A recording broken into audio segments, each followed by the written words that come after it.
Madam നമ്മുടെ ബോഡിയിൽ കൊഴുപ്പ് ഉപയോഗിച്ച് നമ്മുടെ ഫേസിൽ ബ്യൂട്ടി എൻഹാൻസ് ചെയ്യുക. അപ്പോൾ അതിനെപ്പറ്റി നമ്മൾ കേട്ടിട്ടുണ്ട്. ഇപ്പോൾ പുതിയൊരു ട്രെൻഡിങ് ആയിട്ടുള്ള ടേമാണ് നാനോ ഫാറ്റ്. ഇപ്പോൾ എന്താണ് ഈ നാനോ ഫാറ്റ്? പിന്നെ നമ്മുടെ ഈ എസ്തെറ്റിക് സർജറിയിൽ, എസ്തെറ്റിക് ഡെർമറ്റോളജിയിൽ ഈ നാനോ ഫാറ്റിൻ്റെ എന്തൊക്കെയാണ് അതിൻ്റെ ഉപയോഗങ്ങൾ? അപ്പോൾ നാനോ ഫാറ്റ് എന്ന് പറയുമ്പോൾ എല്ലാവർക്കും ഫാറ്റിനേക്കാളും ഫാറ്റിൻ്റെ ഇടയിലുള്ള സ്റ്റെം സെൽസിനെയാണ് നമുക്ക് ആവശ്യം. ആ സ്റ്റെം സെൽ റിലീസ് ചെയ്യുന്ന എക്സസോംസ്, അതായത് നമ്മുടെ ബോഡിയിലുള്ള സ്റ്റെം സെല്ലിനെയും എക്സസോംസിനെയാണ് നമ്മളെടുത്ത് നമ്മുടെ ഫേസ് റീജുവനേഷൻ, ഇപ്പോൾ അണ്ടർ ഐ പിഗ്മെൻറ്റേഷൻ, കണ്ണിൻ്റെ അടിയിലുള്ള കറുപ്പ്, അല്ലെങ്കിൽ ഈ ചെറിയ ചെറിയ റിങ്കിൾസ് ഒക്കെ നന്നായിട്ട് ഇമ്പ്രൂവ് ചെയ്യും. അതായത് ഫേസ് റീജുവനേഷന് നാനോ ഫാറ്റ് ഹെൽപ്ഫുൾ ആണ്.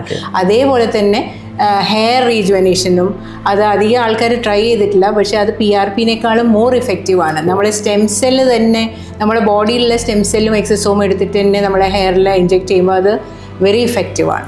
മാഡം, PRP നമുക്ക് യൂഷ്വലി 4 മാസം ഇടപെട്ടല്ല എടുക്കാം. അല്ല, PRP എവറി 6 വീക്സ് നമ്മൾ ചെയ്യുക. അങ്ങനെ ഒരു 3 session every 6 weeks apart four 3 sessions. പിന്നെ കൊല്ലത്തിൽ 1-2 പ്രാവശ്യം മെയിൻ്റനൻസ്. പക്ഷേ നാനോ ഫാറ്റ് ആണെങ്കിൽ 1 അറ്റ് ദ മോസ്റ്റ് 2 സെഷനോ മതിയാവും.